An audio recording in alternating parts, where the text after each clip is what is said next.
Wow. Whew. Whew. Man, that's crazy. Whew. All right, let's see what's going on in the real world.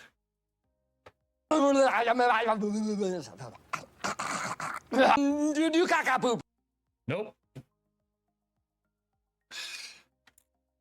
That's better. Roll the intro.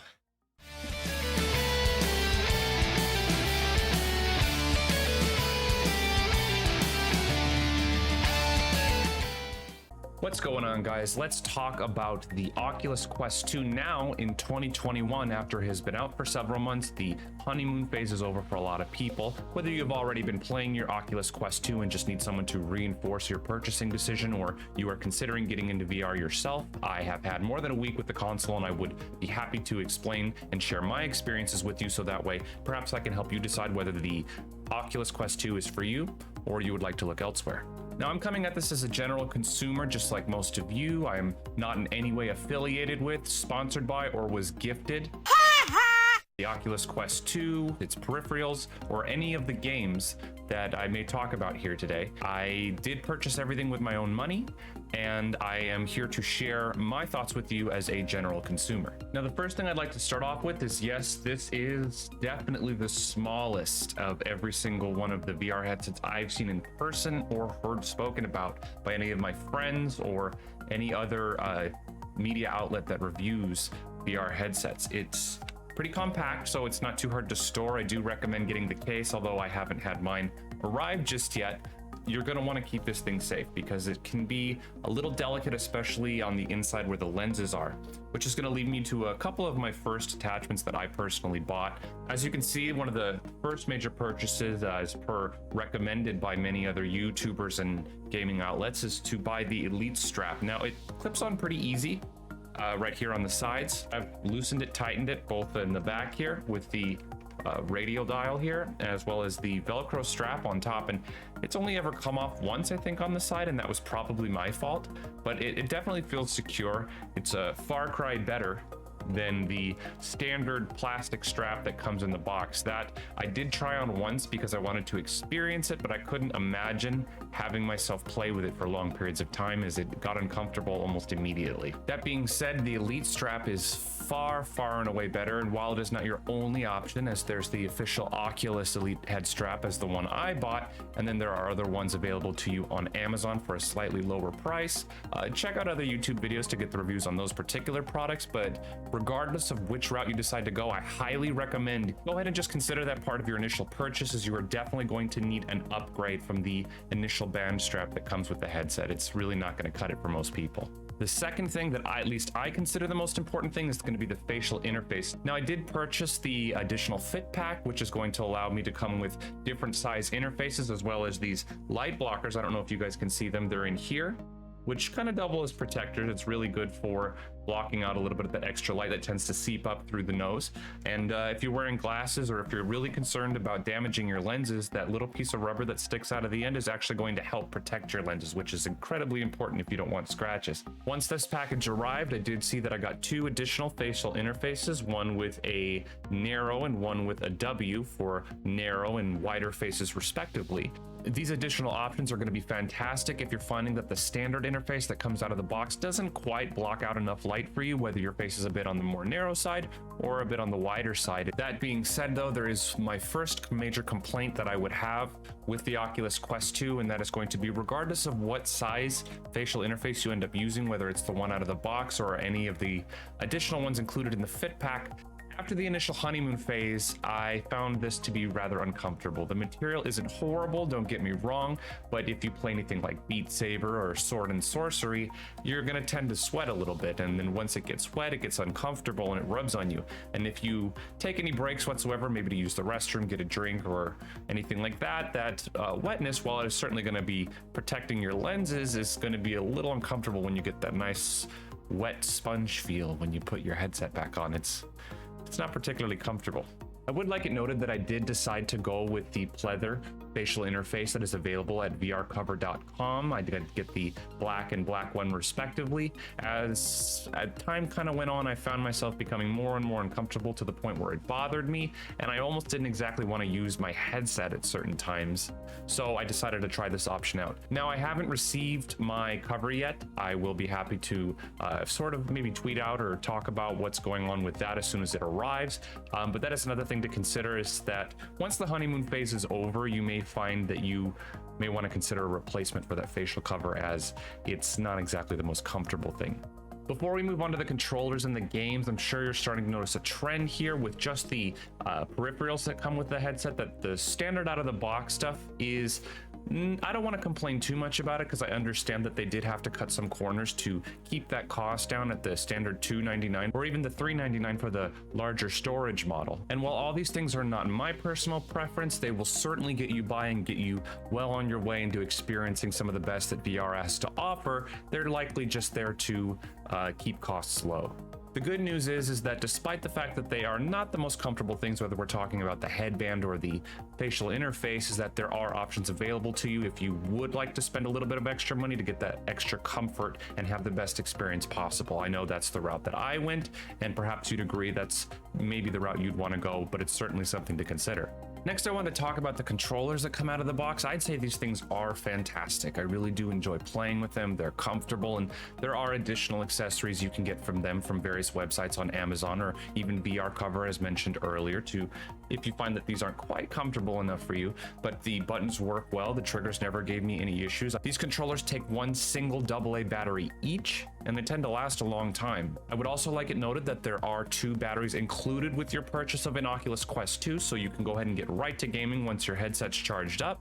But it might be wise to consider buying some AA batteries on the side for when these batteries eventually do run out, or buying yourself a large package of AA batteries, so that way you never have to deal with dead controllers. Another thing of note is that this is indeed my first VR headset, and there's a couple things that I would like to point out that jumped out at me based on what I was expecting versus what I actually ended up experiencing. I was told to expect, when jumping into VR for the first time, is some kind of screen door effect, an almost invisible barrier between me and the game itself, which is kind of more prevalent in older headsets. However, in my experience, when I started using the Oculus Quest 2 in particular, I never experienced this at all whatsoever. So for those of you with maybe an older model headset considering upgrading to an Oculus Quest 2, the screen door is not really present here. And all my time deciding to play games, things were completely clear. The resolution would change depending on the game, of course, at that particular time, but it was nothing native to the Oculus Quest 2 that inhibited my visual experience. Now let's move on to the most important thing when considering buying any console, and that is, of course, the games. Now you have several options when purchasing games for your new fancy VR headset that hasn't been entirely explained very well in many other outlets, and I would like to make it clear here, at least from my end. Now, if you're going into buying with the Oculus Store and signing up for Facebook and going through all that trouble, you want to make sure that you're going to be able to keep your games and play them for as long as possible. You will need to download the Oculus app for your either iOS or Android device to access the store and control your headset that way, as well as if you plan on using anything for virtual desktop, you will need to get a PC-focused app in order to use the headset that way. Now, if you would like to maintain totally wireless play and have things just saved and begin to use up some of that data on your Oculus that's available to you depending on what size you got, you can purchase your games directly from the Oculus Store. Those games will be saved on your headset for you to use anywhere if you wanted to take it over to a friend's house, of course, when it's safe to do so, or move around in different parts of wherever you live, so that way you can play freely. Any games that you purchase on the Oculus Store will obviously only work in the future for Oculus devices. Now, according to my research, there are ways to continue to utilize Oculus features if you do decide to get a different headset at a later time,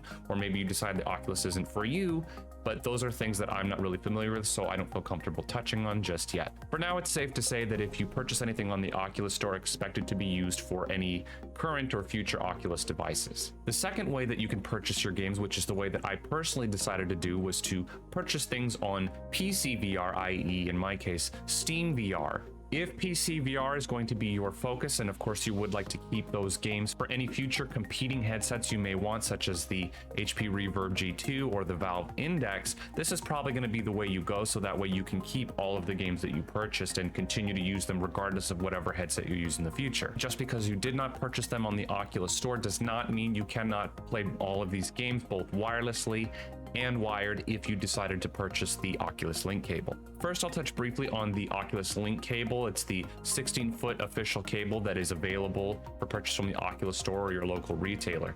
Now, I did receive one, and unfortunately, right out of the box, it didn't work, but I believe I had just a bad unit, and when I took it to my local Best Buy to return it, they gave me no issues and sent it to me. In fact, I just got mine today, and I will be testing it out later on this evening, and I can surely tweet out and let you guys know exactly what's going on with that and see if I have a better experience. What I have been using in the meantime, kind of as a substitute, is I do own a Nintendo Switch, as you can probably see behind me, and I have been using a 10-foot USB-C to USB-C cord that I can plug into my PC, and it has given me a good experience. Although this particular cable was not exactly long enough to have true freedom of movement, it did function, and I did not have any issues with it. So I imagine with the good Oculus Link cable, you are also going to experience the same thing that I did with the additional length available to you. The way that I have officially gone doing most of it is by purchasing virtual desktop and playing games that way. Now, this is going to require a good internet connection in order for you to maintain a decent frame rate. The only downside that I've experienced with using it via this virtual desktop method is that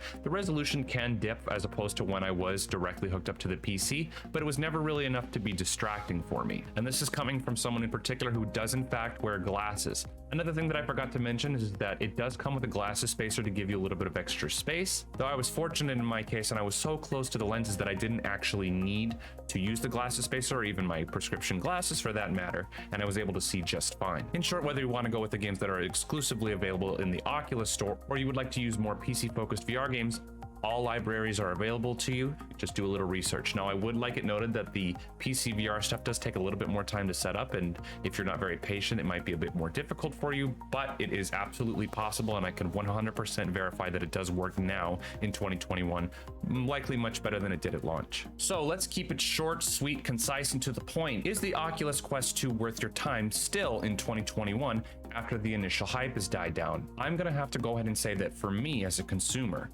I had a great experience with it, and I am definitely looking forward to seeing more of what this platform has available in the future. I did have the option to purchase any of the major console releases, either the PlayStation 5 or the Xbox Series X, and I decided to go with VR just because I was personally craving something very different, and the Oculus Quest 2 certainly delivered.